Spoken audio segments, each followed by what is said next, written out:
Hey guys, welcome to the YouTube channel I support. My name is Darshit. Today in this video I will be discussing with you about proof of funds and why is it required. So after you receive the invitation to applicant from the Canada government, after you apply for the visa application through express entry system, the Canada government asks you to submit proof of funds. So what is proof of funds? You must prove that you have enough money to settle in Canada to meet the minimum requirements of express entry. And as I said that you must prove that you have enough money to settle in Canada to meet the minimum requirements of express entry program. Also, you must be able to use this money to pay the costs of living for your family, and cost of living involves your rent, your food expenses, your laundry expenses, etc., your transportation and other expenses which you would be needing, right?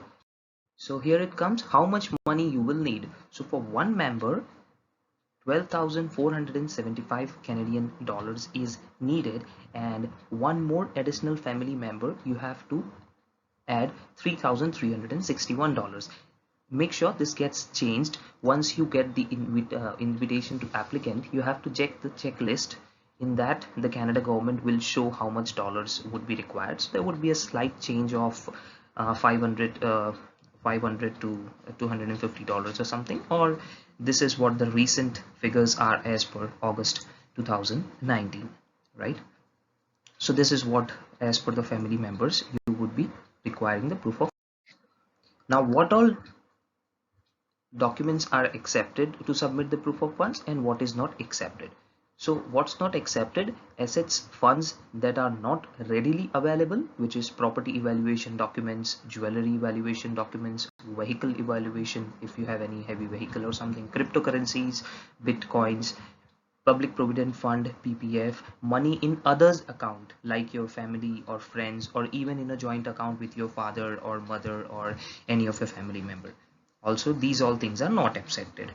Now here it comes is, if your spouse is coming with you, you can count money you have together in a joint account because she's your spouse, so you can use that money. Now what's accepted? Funds that are readily available, which is bank balance in your account, fixed deposits, FD, which is on your name, a recurring deposit, which you have done, employee provident fund if you are doing a private public job. Every month there would be a provident fund deducted from your salary, so that belongs to you, so you can use that provident fund. Mutual fund should be liquidated before submission. Make sure. Stock investment, all fund and liquid money not required at the time of landing in Canada. Mutual funds investments are subject to market risk. Please read the offer documents carefully before investing. So these are what's accepted, what's not accepted. Please have a look on it. Now what are the rules? You can't borrow this money from any other person.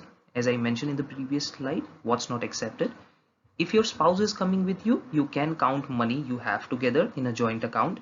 You may be able to count money in an account under their name only, but you must prove that you have access to that money. Funds must be available both when you apply and when if they issue a permanent resident visa. So this means that when you apply for the express entry program, your funds has to be arranged like before applying, right? The proper source and proper planning has to be done so that it becomes smoother, and it creates a confidence for the immigration officer to grant you the visa. At the time of landing, you must prove to an immigration officer that you can legally access them to use to settle here when you arrive, right? So the proof of funds which here we are talking about, right? So you have to prove the immigration officer that you would be having a complete access to use that money anytime when you require in Canada.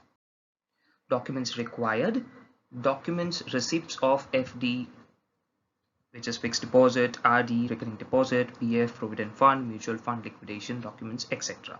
6 months bank statement, not mandatory but good to prove. You have to keep your 6 month bank statement, which is good. So make sure your withdrawal limit and deposit limit is balanced properly. So it creates a good picture. For proof, you must get official letters from the bank, whichever bank you are using, right? So from that bank, you have to request for for a letter that from this and this date, from this date you are holding this account, and just about that you have no like dues or something. So depending on your account how healthy is your account, you can just ask the bank to give you a letter or something. Letters must be printed on the financial institution's letterhead. Include their contact information, address, telephone number, and email address. Include your name, by which name you have the account. List outstanding debts such as credit card, debits, and loans. Include for each current bank and investment account. Account numbers, the date each account was opened, the current balance of each account, the average balance for the past 6 months. Right? Now, what are the good few tips which you can use to make sure your proof of funds is done very smoothly? Better to have Canadian $400 to $500 approx to 20,000 to 25,000 rupees when you reach Canada, right? So that it can be an extra saving for you. Better to arrange money 6 months before visa submission. After visa submission, try account balance doesn't go down below what has been shown in bank letter. 6 months bank statement is not mandatory but advisable to gain the confidence of investigation officer.